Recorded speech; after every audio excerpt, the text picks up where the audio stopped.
John, ni mwanafunzi wa chuo cha uhasibu Arusha.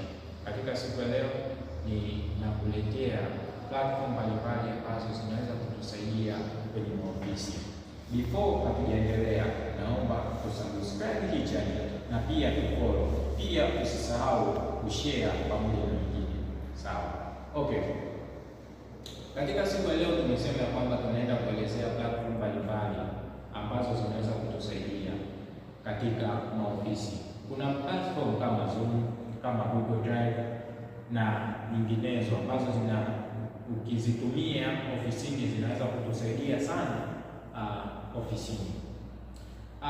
Twende kwenye faida mbalimbali ambazo tunaweza tukazipata kwa kutumia platform hizi ambazo tunaweza tukazitumia maofisini. Faida ya kwanza ni collaboration.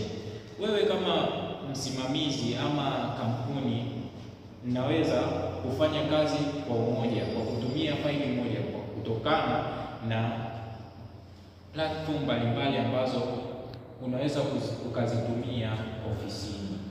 Na pia jambo lingine ambalo ni faida kubwa katika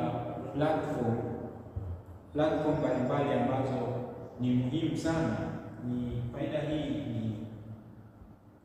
inatusaidia kwenye issue nzima ya usimamizi wa kazi, yaani project management. Ukiwa kama kiongozi, mfumo huu unakusaidia kupanga majukumu kuwa kwa wakati, na pia kwa hiyo tunapotumia platform hizi zinatusaidia sisi kama wafanyakazi au manager, inaweza kupanga majukumu mbalimbali kwa wakati.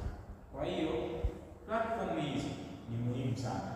Pia kuna jambo lingine ambalo ni muhimu pia, ambalo ni faida moja wapo ya platform hizi, inatumika kwenye issue nzima ya communication. Tujue ya kwamba communication ndio njia pekee ambayo inatusaidia kwenye issue nzima ya mawasiliano. Tunawezaje kuwasiliana kupitia platform mbalimbali? Tunaweza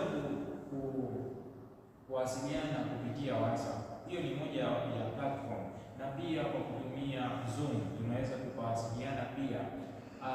Hizo ni njia ambazo au ni moja ya platform ambazo zinatusaidia kwenye issue nzima ya mawasiliano. Okay, tunaenda kwenye faida ya 4 ambayo faida hii pia ni muhimu, ni inahifadhi salama. Uhifadhi salama.